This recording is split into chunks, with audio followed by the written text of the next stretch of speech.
Wojo's Greenhouse and Garden Center here in Ortonville. I'm George, along with some plants that the deer don't normally go after. One thing that we want to talk about is the plants that are resistant to deer, but more importantly, there is not an absolute.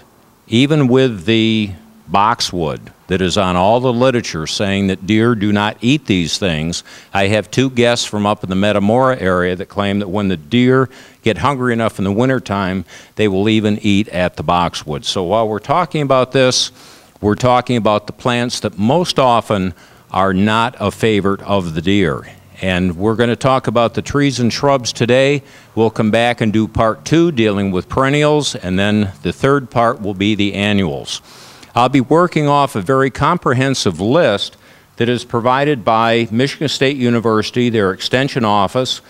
You can search this on the internet. You can do a Google for Michigan State deer-resistant plants for homeowners. A wonderful guide, and I recommend you looking this up, and it answers a lot of the questions that you may have about those plants that you can put in your landscape that deer will normally stay away from. Over here on the right, I have the pyrrhus, beautiful plant for the shade. Down here, I have an example of the junipers, and this is just one of about 7 or 8 different varieties of juniper that we have that the deer will stay away from. I talked about the boxwood. This is a plant, this happens to be one of the larger ones I have, the Green Mountain. I have Green Gem and also Green Velvet that stays smaller, a beautiful plant for the shade. I included Maimone Weigela. I have about 7 or 8 varieties of the Weigela. Maimone is one of the most popular ones. The Weigela, normally not eaten. Also, a springtime favorite, Forsythia. This happens to be show-off. This will eventually grow 5 to 6 feet tall, beautiful yellow flower, and the Forsythia are missed. A beautiful plant this week and for the next few is Neon Flash Spirea. The Spirea are in a grouping of plants that normally are not bothered. So again, a beautiful color for your garden, especially in the summertime. Golden privet, the golden vickery privet, is left alone by the deer. This is a beautiful plant. Also a couple of examples of barberry down here. The golden beret, the crimson pygmy.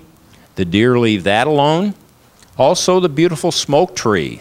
This is one that is a gorgeous plant in the landscape. The burgundy foliage doesn't get too tall, has the beautiful pink plume on it. A nice plant, again, that the deer will leave alone. And over here on the left, I have 3 examples of Althea, or Rose of Sharon. We're getting close to the 4th of July in red, white, and blue. And we happen to have violet satin that is a red, a blue satin that is the blue, and the wonderful white chiffon that is the white. You may wonder, if I don't have these plants, if I have other plants, what can I do to keep the deer away? And I want to share with you a few products that we have here in the garden center. One is one called Plant Skid. This is a product that is a mixture of blood and oil. It stays on the plant a little bit longer, even in a rain. It's a little pricier, but it lasts longer and more durable. The scent of the blood causes the deer to think that they're in a slaughter situation, and they stay away. This is an excellent product for keeping the deer away. Another one that has been around for quite a while is Liquid Fence. This is one that smells like rotten eggs. It's a little bit pungent when you put it on. It fades in a couple of days, so you don't notice it. This needs to go on probably every 4 to 6 weeks, especially in the wintertime. And lastly, for your gardens, this is a granular made by Liquid Fence, a deer and rabbit repellent, and it's safe around vegetables. So if you're looking for deer protection, we have them here at the store. We will see you next time, and we'll talk about perennials that Bambi doesn't go after.